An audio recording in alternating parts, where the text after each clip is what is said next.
لله رب العالمين والصلاة والسلام على سيدنا وسندنا ومولانا وملجأنا ومأوانا نبينا محمد صلى الله عليه وسلم ورسوله النبي الكريم الأمين المكين الأمين الرؤوف الرحيم. أما بعد فأعوذ بالله من الشيطان الرجيم. بسم الله الرحمن الرحيم. يا أيها الذين آمنوا أطيعوا الله وأطيعوا الرسول وأولي الأمر منكم. صدق الله العظيم وصدق رسوله النبي الكريم الأمين. إن الله وملائكته يصلون على النبي يا أيها الذين آمنوا صلوا عليه وسلموا تسليما. اللهم صل وسلم على سيدنا ومولانا محمد وبارك وسلم وصلوا عليه. الصلاة والسلام عليك يا سيدي يا رسول الله. الصلاة والسلام عليك يا سيدي يا حبيب الله. الصلاة والسلام عليك يا سيدي يا خاتم النبيين وعلى آلك وأصحابك يا سيدي يا خاتم المعصومين. جب حسن تھا ان کا جلوہ نما انوار کا عالم کیا ہوگا. جب حسن تھا ان کا جلوہ نما انوار کا عالم کیا ہوگا. ہر کوئی فدا ہے بن دیکھے، ہر کوئی فدا ہے بن دیکھے. دیدار کا عالم کیا ہوگا. جس وقت تھے خدمت میں ان کی ابو بکر عمر عثمان علی. جس وقت تھے خدمت میں ان کی ابو بکر عمر عثمان علی.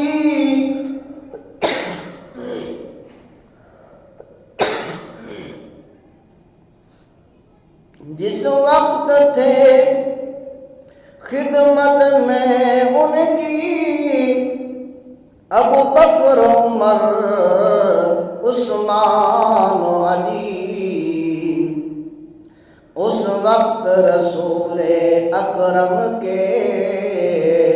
دربار کا عالم کیا ہوگا. جب حسن تھا ان کا جلوہ نما انوار کا عالم کیا ہوگا. ہر کوئی فدا ہے بن دیکھے. دیدار کا عالم کیا ہوگا. جب حسن تھا ان کا جلوہ نما انوار کا عالم کیا ہوگا. چاہے تو اشاروں سے اب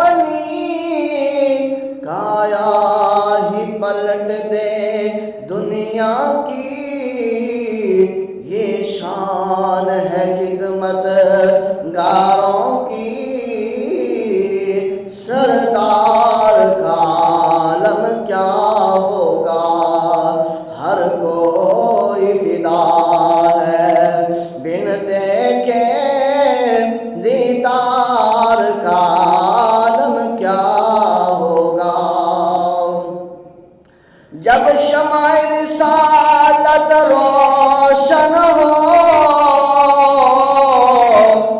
کیوں کر نہ جلے پروانہ دل جب شمع رسالت روشن ہو کیوں کر نہ جلے پروانہ دل جب رخش مسیحا آ جائیں جب رشک مسیحا آ جائیں بیمار کا عالم کیا ہوگا ہر کوئی فدا ہے بن دیکھے دیدار کا عالم کیا ہوگا معراج کی شب حق سے ملنے وہ عرش معلا پر پہنچے معراج کی شب حق سے ملنے وہ عرش معلا پر پہنچے رفتار کا عالم کیا ہوگا گفتار کا عالم کیا ہوگا ہر کوئی فدا ہے بن دیکھے دیدار کا عالم کیا ہوگا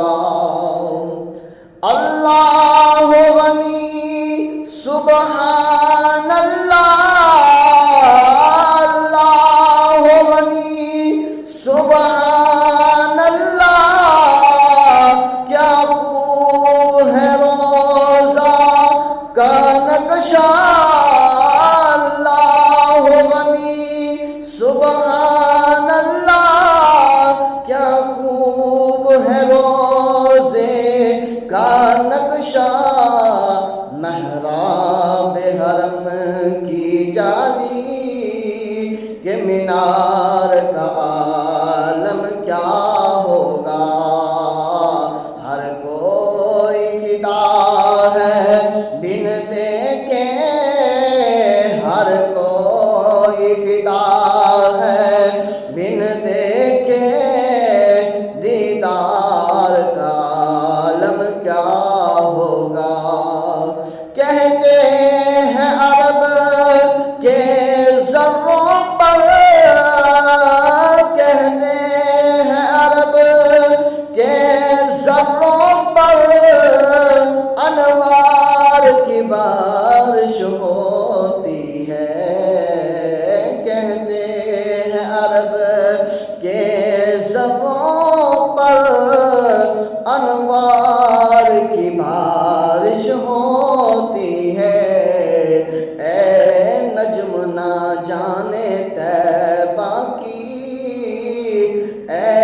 نجم نہ جانے طیبہ کی گلزار کا عالم کیا ہوگا ہر کوئی فدا ہے بن دیکھے دیدار کا عالم کیا ہوگا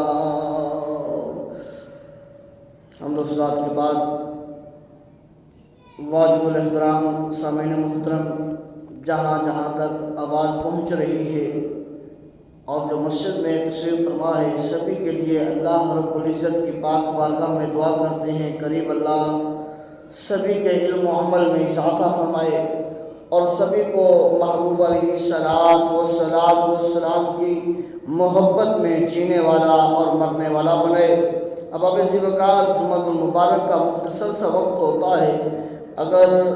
تمام احباب جلد مسجد میں تشریف لائیں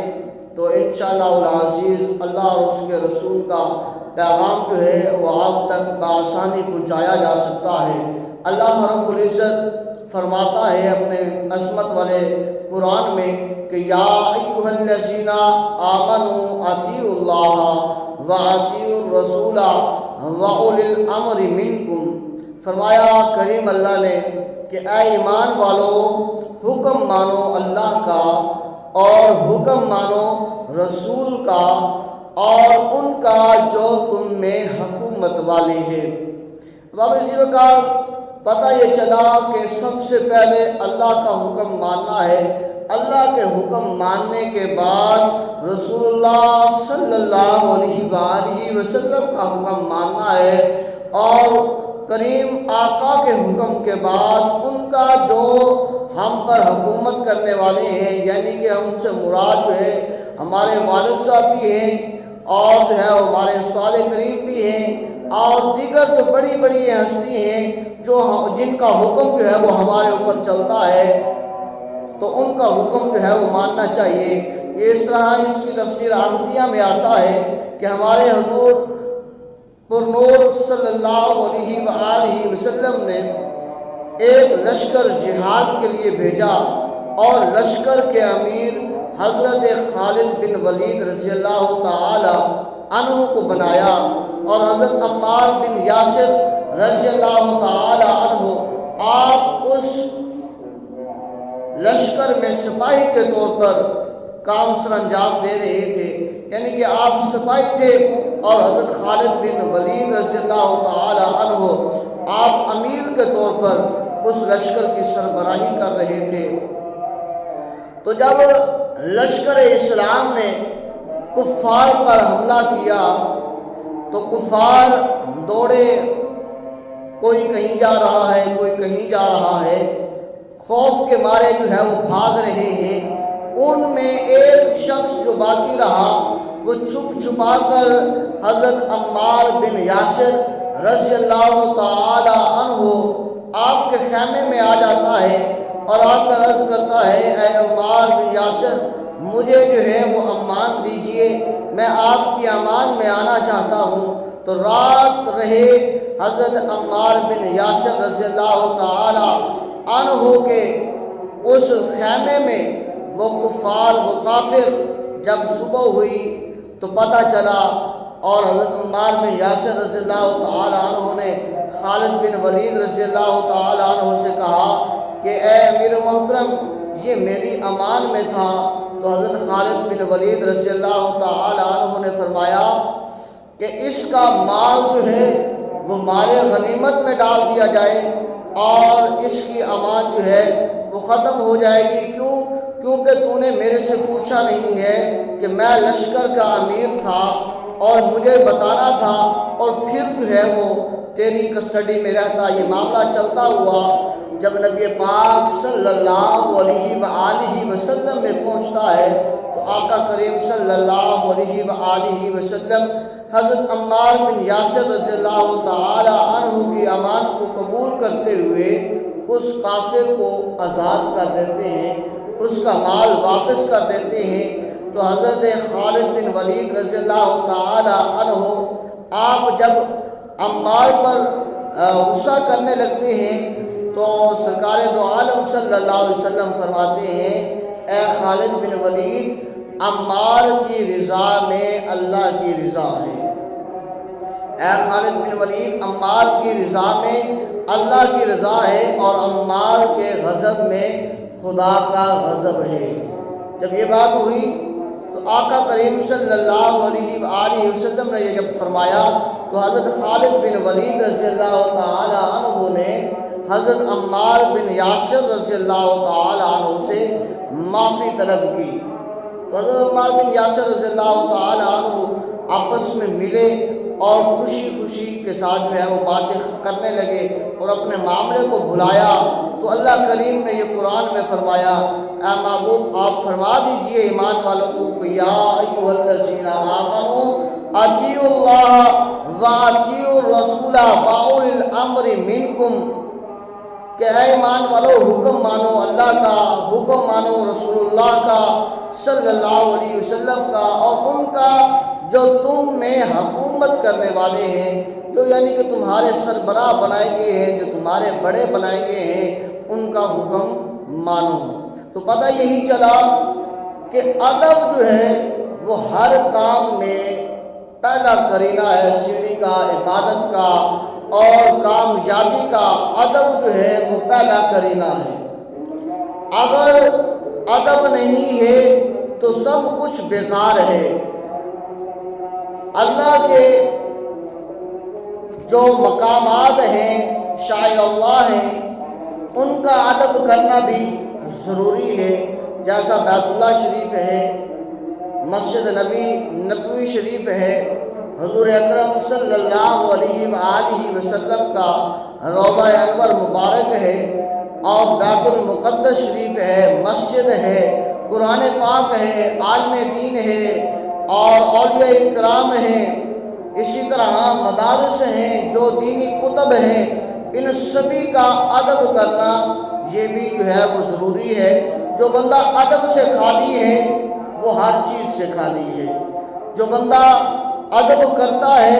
وہ بندہ دنیا میں بھی کامیاب ہو جاتا ہے اور قبر و حشر میں بھی کامیاب ہو جاتا ہے۔ اب آئیے کہ جس طرح ایک بندہ آیا اور آ کر جو ہے اس نے نماز پڑھی، اور نماز پڑھتے ہوئے اس نے ادب کو ملحوظ خاطر نہیں رکھا۔ اس نے دیکھا کہ بڑے بزرگ بیٹھے ہیں، اور وہ آیا اور آ کر جو ہے وہ انہیں دائیں بائیں کرتا ہوا بیچ میں گھس کے بیٹھ گیا۔ کیا کرنے کی میں بھی اللہ کا نام لینے آیا ہوں، نماز پڑھنے آیا ہوں، تو اس نے بزرگوں کے ادب کو ملحوظ خاطر نہیں رکھا۔ اب جس بندے نے بزرگوں کے ادب کو ملحوظ خاطر نہیں رکھا تو پھر اس کی عبادت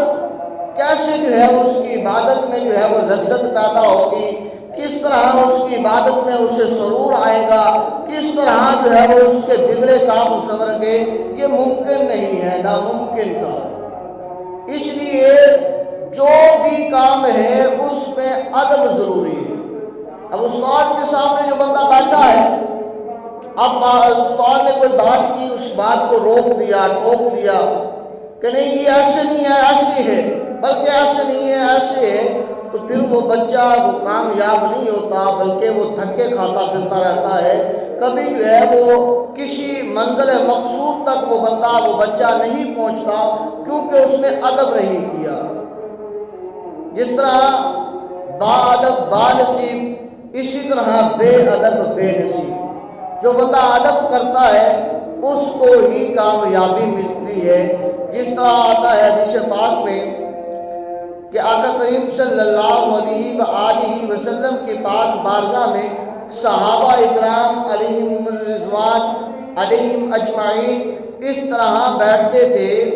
حضرت اسامہ بن شریک رضی اللہ تعالی عنہ آپ فرماتے ہیں کہ آتیت النبی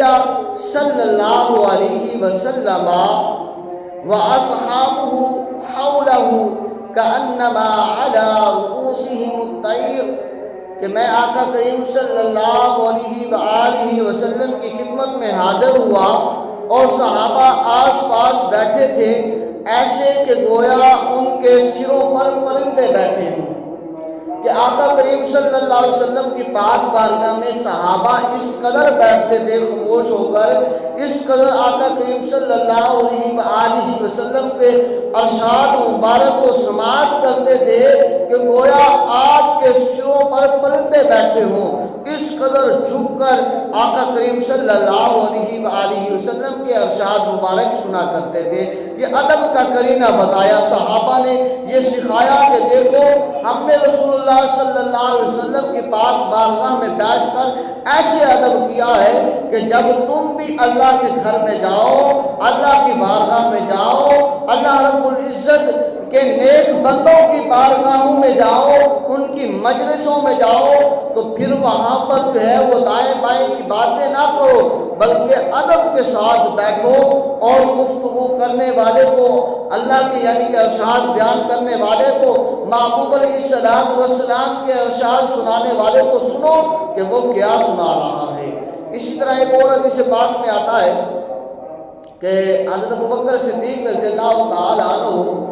آپ نماز پڑھا رہے تھے تو آقا کریم صلی اللہ علیہ وسلم تشریف لائے۔ جب آقا کریم تشریف لائے تو صحابہ نے جو ہے وہ آوازیں جو ہے وہ دینا شروع کی، یعنی کہ ہاتھ بجانا شروع کیا، اور دیگر جو ہے وہ طریقے کے مطابق کہ پتہ چل جائے صدیق کو کہ آقا کریم صلی اللہ علیہ وسلم تشریف لائے ہیں۔ تو آقا کریم صلی اللہ علیہ وسلم جب ہی آئے تو حضرت ابوبکر صدیق نے مصلی چھوڑ کر آپ پیچھے آنے لگے تو آقا کریم صلی اللہ علیہ وسلم نے فرمایا ابوبکر صدیق ٹھہرے رہو، یعنی کہ نماز کو مکمل کرواؤ۔ تو حضرت ابوبکر صدیق پھر بھی پیچھے تشریف لائے تو آقا کریم صلی اللہ علیہ وسلم نے نماز کو مکمل کیا اور پھر فرمایا اے صدیق تجھے کس بات نے روکا؟ تو حضرت ابوبکر صدیق عرض کرتے ہیں فقالا ابو بکر ما کان لابنی ابی قحافۃ ان یصلی بین یدی رسول اللہ صلی اللہ علیہ وسلم، کہ حضرت ابوبکر صدیق کہنے لگے کہ ابو قحافہ کے بیٹے کو یہ لائق نہیں تھا کہ نماز پڑھائے اللہ کے رسول ان کے پیچھے کھڑے ہوں، اور حضرت ابوبکر صدیق آگے ہو کہ ابو قحافے کے جو ہے وہ یہ تعلیم نہیں ہے، ابو قحافے کی یہ اوقات نہیں ہے، یہ طاقت نہیں ہے کہ رسول اللہ صلی اللہ علیہ وسلم پیچھے ہوں اور وہ آگے نماز پڑھائے۔ یہ تھا ادب ان کا کرنا۔ ادب کیا تو پھر اللہ رب العزت نے دنیا میں بھی مقام عطا فرمایا، قبر و حشر میں بھی محبوب علیہ السلام کے ادب کی وجہ سے اللہ رب العزت نے صدیق کو مقام عطا فرمایا۔ تو لہذا پتہ یہی چلا کہ ہر چیز کا دار و مدار جو ہے وہ ادب پر ہے۔ جو بندہ ادب نہیں کرتا، ادب کو ملحوظ خاطر نہیں رکھتا، وہ بندہ کہیں کا نہیں رہتا۔ حتیٰ کہ جس طرح حضرت خالد بن ولید رضی اللہ تعالی عنہ نے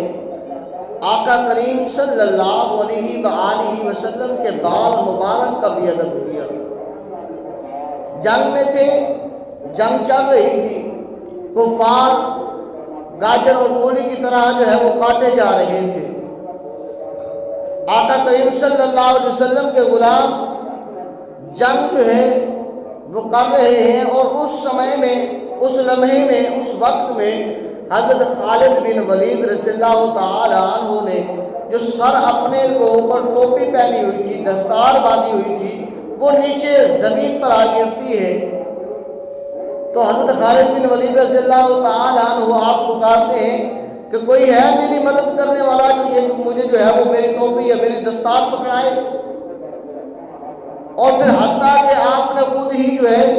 کفار کا مقابلہ کرنا چھوڑ کر پہلے اپنی دستار کو اٹھایا، اپنی اس ٹوپی کو اٹھایا اور اپنے سر پر لیا، اور پھر کفار کے ساتھ جو ہے وہ حملہ کیا اور لڑتے رہے۔ جب فتح حاصل ہوگی اس کے بعد صحابہ نے پوچھا امیر محترم آج عجیب واقعہ پیش آیا ہوا ہے، ہم نے آج دیکھا جب کفار جو ہے وہ آپ پر حاوی تھے، ہمارے پر حاوی تھے، اور اس لمحات میں جب آپ کے سر سے ٹوپی گرتی ہے آپ اس ٹوپی کو پکڑنے کے لیے اس دستار کو جو ہے وہ تھامنے کے لیے مقابلے کو چھوڑ کر اس کو پکڑتے ہیں۔ اگر جو ہے اس وقت کفار جو ہے یا کافر جو ہے وہ آپ پر حملہ کر دیتا، آپ کو شہید کر دیتا، تو پھر کیا ہوتا؟ وہ ٹوپی تھی، دستار تھی، بعد میں اٹھا لیتے مل جاتی تو۔ آپ نے فرمایا تمہیں اس کا پتہ نہیں ہے نا، کیونکہ اس دستار میں آقا کریم صلی اللہ علیہ وسلم کا موئے مبارک ہے، یعنی کہ وال مبارک آقا کریم صلی اللہ علیہ وسلم کا میں نے اس دستار میں، اس ٹوپی میں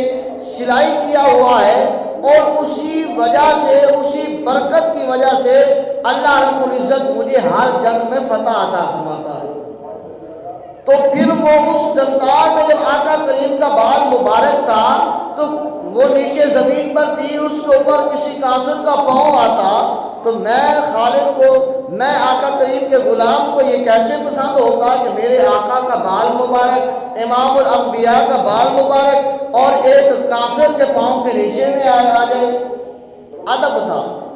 اسی طرح ایک اور صحابی رسول آپ فرماتے ہیں جب آقا کریم صلی اللہ علیہ وسلم وضو فرماتے تو صحابہ اکرام علیہم رضوان دوڑ کر نیچے اپنے ہاتھوں کو کر لیتے، حتیٰ کہ وضو کا ایک قطرہ بھی زمین پر نہیں گرتا تھا، نہیں گرنے دیتے تھے، بلکہ حتیٰ کہ فرمایا وہ ایسے ہجوم ہوتا کہ کہیں صحابہ آپس میں جو ہے وہ لڑ نہ پڑے، ہلکا حتیٰ کہ اگر کسی صحابی پر ایک قطرہ آقا کریم صلی اللہ علیہ وسلم کے ساتھ مس ہوا پانی کا جو ہے مل جاتا تو دوسرے صحابہ اس کے ہاتھ کے اوپر اپنا ہاتھ لگاتے، اپنا ہاتھ ملتے اور پھر اپنے چہرے پر اور اپنے سینے پر مل لیتے، اس سے جو ہے وہ شفا حاصل کرنے کے لیے۔ ادب تھا۔ اور اسی طرح فرمایا جاتا ہے کہ آقا کریم صلی اللہ علیہ وسلم جب بال مبارک بنواتے حجام سے تو اس وقت صحابہ اکرام جو ہے وہ دوڑ کر اپنے ہاتھوں کو نیچے کر لیتے اور آقا کریم صلی اللہ علیہ وسلم کا بال مبارک زمین پر گرنے نہیں دیتے تھے۔ جیسا بال مبارک آقا کریم صلی اللہ علیہ وسلم کا ان کے ہاتھ میں آتا اور اس کی قدر کرتے، اس کی برکت حاصل کرتے، حتیٰ کہ اپنی دستاروں میں، حتیٰ کہ اپنے گھروں میں زینت بناتے اور وصیت کرتے کہ جب میں مروں آقا کریم صلی اللہ علیہ وسلم کا یہ بال مبارک میری آنکھوں میں رکھنا، میرے منہ مبارک میرے لبوں پر رکھنا، کیوں؟ مجھے آقا کریم صلی اللہ علیہ وسلم کی اس بال مبارک کی برکت سے اللہ رب العزت میری بخشش فرما دے۔ ادب کرتے تھے اتنا۔ ادب پہلا کرینہ ہے۔ جو بندہ بزرگوں کا، بڑوں کا، قرآن کا جو ہے وہ قرآن والوں کا، مسجد کا ادب نہیں کرتا، اللہ والوں کا ادب نہیں کرتا، تو پھر اسے جو ہے نہ دنیا میں کچھ حاصل ہوتا ہے، نہ قبر و حشر میں کچھ حاصل ہوتا ہے، بلکہ دنیا میں بھی ذلیل ہو جاتا ہے، قبر میں بھی ذلیل ہو جاتا ہے اور حشر میں بھی ذلیل ہو جاتا ہے۔ جنہوں نے ادب کیا وہ دنیا میں بھی کامیاب، قبر و حشر میں بھی کامیاب ہوئے۔ جس طرح محمود غزنوی رحمۃ اللہ علیہ کے بارے میں آتا ہے، آپ کے بارے میں آتا ہے کہ آپ جو ہے ایک کمرے میں آرام کرنے کے لیے گئے، چلو اس کمرے میں رات ہے، سو لوں، آرام کر لوں۔ جب دیکھا تو سامنے جو ہے وہ قرآن پاک موجود ہے۔ اب قرآن پاک موجود ہے، محمود غزنوی رحمۃ اللہ علیہ، آپ نے سوچا کہ یہ قرآن پاک اس کمرے میں موجود ہے اور میں بھی اس کمرے میں سو رہا ہوں، یہ ادب کا تقاضا تو نہیں ہے۔ چلو اس قرآن پاک کو اٹھا کر دوسرے کمرے میں رکھا اور رات کے آ کے پھر بستر کے اوپر لیٹے کہ چلو اب سو جاتا ہوں، اب اس کمرے میں قرآن پاک موجود نہیں ہے۔ جیسے لیٹتے ہیں خیال آتا ہے محمود غزنوی یہ کیسا تیرا ادب ہے، یہ کیسا تیرا عشق ہے، یہ کیسا تیرا پیار ہے، یہ کیسی تیری محبت ہے کہ قرآن کو اس کمرے سے ہی جو ہے وہ اٹھا کر دوسرے میں کمرے میں رکھ کے آ گیا ہے اور پھر سونے لگ گیا ہے۔ یہ تو ادب کا تقاضا نہیں ہے، قرآن کو اپنی جگہ پر رکھنے تھا۔ پھر رات ہوئی، پھر اسی طرح جو ہے بستر سے اپنے اسے اٹھے اور قرآن پاک کو اٹھا کر آ کر پھر اسی جگہ پر قرآن کو رکھا اور ساری رات جو ہے وہاں پر کھڑے رہے، موجود رہے حتیٰ کہ وقت گزرتا رہا، موت طاری ہوگی۔ خواب میں دیکھنے والے نے دیکھا، پوچھا محمود غزنوی بتا تو صحیح نا اللہ نے تیرے ساتھ معاملہ کیا ہے؟ تو محمود غزنوی رحمۃ اللہ علیہ آپ فرماتے ہیں اے پوچھنے والے پھر سن، اللہ رب العزت نے مجھے اس قرآن کے ادب کرنے کی وجہ سے مجھے معاف کر دیا ہے۔ اس رات جو میں نے قرآن کا ادب کیا ہے، اس ادب کرنے کی وجہ سے اللہ تبارک و تعالیٰ نے مجھے معاف کر دیا ہے۔ بشر حافظ رحمۃ اللہ علیہ کو لے لیں، آپ جو ہے ایک آپ کا شراب خانہ تھا، شراب پیتے تھے، آپ جا رہے ہیں، گزرتے ہوئے ایک آیت کریمہ دیکھی، ایک کاغذ کا ٹکڑا دیکھا جس کے اوپر آیت کریمہ لکھی ہوئی ہے بسم اللہ الرحمن الرحیم۔ آپ نے اٹھایا اور چوما اور واپس لے آئے۔ مختلف اس کا ملتا ہے مواد، مختلف طور پر۔ میں دونوں عرض کر دیتا ہوں کہ وہ آئے اور جو ہے وہ اسے عطر لگایا، خوشبو لگا کر اوپر رکھا۔ پھر سوچا کہ یار یہ جہاں پر میں رکھ رہا ہوں، ابھی تو میں بیٹھا ہوں، کل کو گر جائے تو پھر کیا ہوگا؟ یہ ادب تو نہیں ہے۔ اٹھا کے بیٹھے ہیں اور پھر اسی کو دیکھا، اس نے کہا کہ یہ اور کوئی جگہ نہیں ہے اس کی کہ کہیں سے یہ گر سکتا ہے، کیوں نہ ہو کہ میں اسے اپنے اندر ہی لے لوں۔ اس بسم اللہ والے کاغذ کے ٹکڑے کو آپ منہ میں لیتے ہیں اور چبا کر جو ہے وہ اپنے اندر ہی لے جاتے ہیں۔ اور پھر کیا ہوتا ہے؟ بیٹھے ہیں، اللہ کا بندہ آتا ہے اور کہتا ہے اے بشر حافی تو ہے؟ کہا میں ہوں، کیا وجہ؟ پھر اللہ نے تجھے سلام بھیجا ہے، اللہ نے تجھے سلام بھیجا ہے، اللہ نے تجھے جو ہے وہ اپنے برگزیدہ بندوں کی لسٹ میں شامل کر لیا ہے۔ اب جب ہی آپ کے پاس یہ پیغام پہنچا اس وقت آپ کے پاؤں میں جوتے نہیں تھے، اور پھر جب تک آپ زندہ رہے تب تک آپ نے اپنے پاؤں میں جوتے نہیں ڈالے، اور جس راستے سے چلتے ہیں گزرتے ہیں اللہ نے بھی پرندوں کو، جانوروں کو، دھاڑنے والوں کو، پھاڑنے والوں کو حکم دے دیا کہ راستے کے اوپر کوئی گوبر کوئی پیشاب نہیں کرنا، کیونکہ میرے بشر حافی نے یہاں سے گزرنا ہے۔ اور ایک مرتبہ وہاں سے ایک بزرگ گزرے تو دیکھا کہ راستے میں گوبر ہوا ہے، تو اس نے کہا کہ لگتا ہے بشر حافی یہاں دنیا میں نہیں رہے۔ پوچھا تجھے کیسے پتا چلا؟ اس نے کہا کہ پتا ایسے چلا کہ آج میں راستے میں آیا اور راستے کے اوپر جو ہے وہ گوبر ہوا پڑا تھا، تو پتا یہ چلا کہ بشر حافی دنیا میں نہیں رہے اسی وجہ سے۔ تو یہ مقام جو اللہ نے ولایت کا عطا فرمایا بشر حافی کو بھی، وہ دراصل ادب کرنا تھا قرآن پاک کی آیت کریمہ کا۔ بسم اللہ کا انہوں نے ادب کیا تو اللہ تبارک و تعالیٰ نے انہیں جو ہے یہ مقام عطا فرما دیا۔ تو بار بار موضوع بھی یہی کہ ادب ہر چیز کا پہلا کرینہ ہے۔ جو بندہ کسی کا ادب نہیں کرتا تو وہ بندہ کامیاب نہیں ہے۔ جو بندہ اپنے والد کا ادب نہیں کرتا، اب والد بیٹھا ہے نیچے اور بیٹا بیٹھا ہے کرسی کے اوپر اور اسے کوئی پتہ ہی نہیں ہے، اسے والد آیا اور وہ بیٹھا ہے جو ہے وہ اس جو ہے وہ لتاندی کی طرف، جس طرف جو ہے وہ پیاندی ہے اس کی طرف وہ بیٹھا ہے، اور وہ لڑکا جو ہے سرانے والے کی طرف بیٹھا ہے، ادب تو نہ ہوا، پھر اس کو کیا ملے گا؟ وہی جو ہے جو اس کے مقدر میں ہے وہی ملے گا، بادب با نصیب، بے ادب بے نصیب، پھر نصیب میں اسے کیا ہوگا؟ کچھ نہیں ہوگا۔ تو لہذا ادب جو ہے وہ پہلا سٹیپ ہے ہر چیز کا، ہر عبادت کا۔ جو بندہ ادب کرتا ہے اسی کی ہی عبادت قبول ہوتی ہے۔ اب آئیے کہ اللہ کے بزرگ حضرت بہاؤالدین زکریا رحمۃ اللہ علیہ دربار بھی دیکھا، اور ان کے مزار پر کافی مرتبہ کئیوں کی مجھ سمیت حاضری بھی ہوئی۔ آپ رحمۃ اللہ علیہ وہاں سے چلے اپنے جو ہے آستانے سے، چلو رعایا کی طرف چلیں، لوگوں کی طرف چلیں۔ اب لوگ ملتان والے آپ کا ادب اتنا کرتے تھے کہ لوگ جو ہے وہ لائنوں میں کھڑے ہو کر آپ کا دیدار بھی کرتے تھے، آپ کا استقبال بھی کرتے تھے، اور کھڑے ہو کر آپ کا ادب بھی کرتے تھے ملتان والے۔ پھر اللہ تبارک و تعالیٰ نے بھی ملتان کو ملتان اولیاء یعنی کہ اولیاء کا شہر بنا دیا ادب کی وجہ سے۔ اب جب آپ کا گزر ہوا تو اس بازار میں ایک طوائف کا کوٹھا تھا، 2 منزلی یا 3 منزلی، جتنے منزلی وہ طوائف کا کوٹھا تھا،